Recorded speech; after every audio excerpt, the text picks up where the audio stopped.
So in the last video we showed you how to take a drawing and scan it into the computer like this. Now we're going to take this image and make it into a vector file using Adobe Illustrator. So you want to locate your file, which I've already done, and then you just want to right click or control click if you're using a Mac. Open with Adobe Illustrator. Some of these computers might have different versions, CS4, CS3, CS500, but mostly it's the same type of work you'll be doing. So we'll just give it a minute to load up here. Great. So once it's loaded up, what you want to do is vectorize it. And what I mean by that is when we zoom in here, you can see all these tiny pixels making up the image. We don't want that when we are screen printing. We want a vector file, which is either black or white. So what we'll do is you need to use the white arrow over here. You can also press A on your keyboard. Select your file, or sorry, your image. You can see this up here changes. When I've selected it, you can see a blue box appear around the design. So we want to locate the Live Trace button, and as you can see, it says converts raster images into tracing objects. And what we do, we click on this preset button and go down to black and white logo. Click on that. It might tell you that it's a big image, these computers can handle it, just hit OK.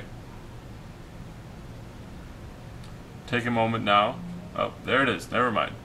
So, we have our design live traced. And now, as you can see when I zoom in, it is very much black or white. Once we do this, we want to separate the image out so we just work with the black parts. So we need to break it up for the computer to understand it. Once we have it, we want to break it up. So we want to go up here and click on expand. Once we hit expand, all the white and black pieces will separate from each other. As you'll see, they'll be outlined by blue boxes, the way our design was. There it is. All the different pieces now are separated from each other. So now, what we want to do is get rid of all the white pieces. And the way we do that, first we have to deselect everything. So you can go up to select, deselect. And then, using the white arrow again, not the black arrow, but using the white arrow, click on any white spot. That can be this big white area over here, that can be this white box over here, this circle, anywhere, any white area. I'm going to click on the biggest one. Now, once we have this selected, it would be such a pain to go into each individual little white circle in here and delete it. But what we can do is we can go back up to the select menu, go to same, and then go to fill color. Once we click on that, all the white will be selected. Then we can hit delete. And now, let's go to our black arrow over here, the selection tool. It's also V on the keyboard. Just click on any black area. As you can see, if I try and click in the white, I can't because there's no longer anything there. It's just the black. Now there's a bunch of these little dots here that we can get rid of if we use the white arrow again. The differences between the white and the black arrow is the black arrow selects the whole thing and the white arrow can select individual objects. So we'll use the white arrow, click and drag and get rid of these smaller pieces here. Now we'll go back to the black arrow, select all these.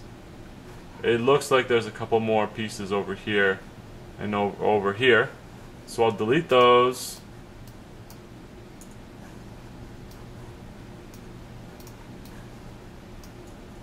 Now we should be good to go. Now I scanned this in upside down, so to change it, use the black arrow again, go to the corner of your box and you'll see your mouse cursor change shapes. It goes from a pointer to this bended arrow here. So you can rotate it this way, and if you want, you can hold shift, and that'll allow you to rotate it only in 45-degree increments, so you can make sure it's precise. Alright, so our design is now live traced. It's in the orientation we want it. Now we want to make sure that this black is as black as possible. What you should do is go to the window menu, click color, and you'll get all this here. Goodness, we have lots of windows. So I'm gonna minimize some of these to make it a little bit easier on us. Uh-oh. Let's try that again. What I'll do is I'll just take the color window out of here and delete all these. Okay, this is our color window. The first thing we need to check before we start playing around with the colors is what file type are we in, which is always displayed at the top of your file right here.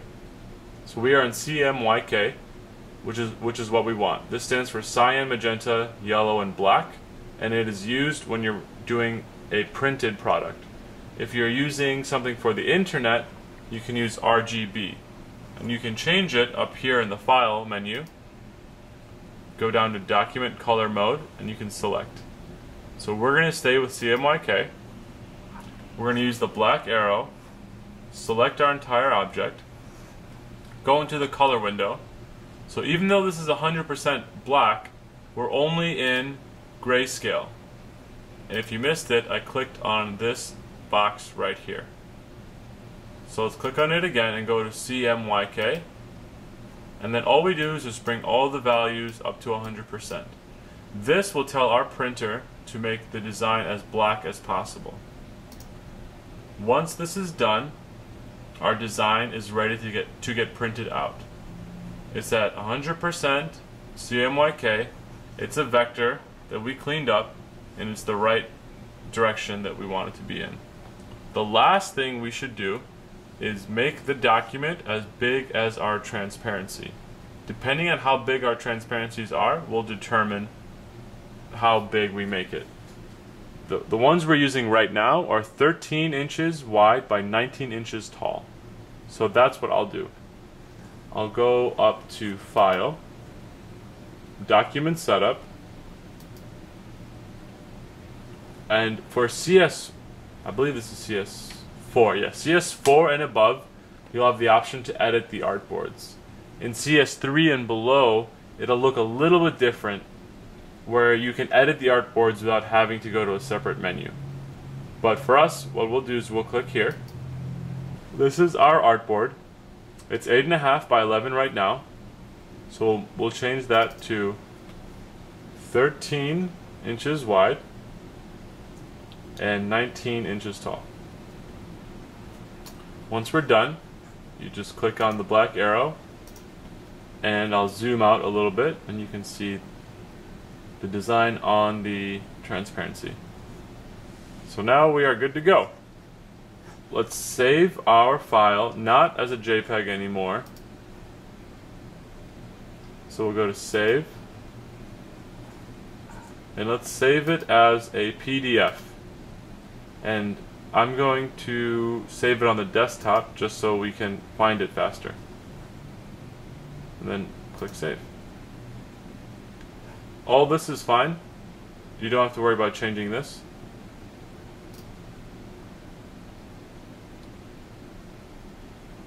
Alright, we're all set. In the next video, I'll show you how to print the design that we just vectorized on the printer so we can expose it on our screen.